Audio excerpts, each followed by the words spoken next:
ce-i baiul? Urgență ARC. Dar ce e aia?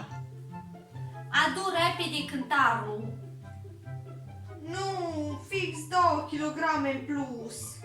Doamne, tu câtă tragedie pentru 2 kg. Da, știu, e ușor pentru tine. Tu habar nu ai ce înseamnă să nu-ți mai intre blugii preferați pe tine, să te îngrași 2 kg. Mi-am pus haine în dulap care speram că o să vină cândva, dar codul ăsta cum o să-mi vină? Când o să-mi vină? Niciodată, niciodată! Știi ce? Eu nu mai pot, gata, mă bag la dietă.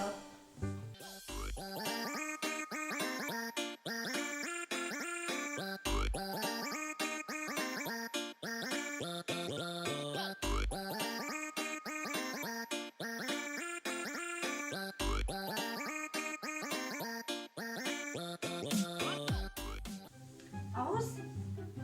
Mi se pare că am mai slăbit un pic. După 4 ore de dietă? Tu ai nebunit, femeie?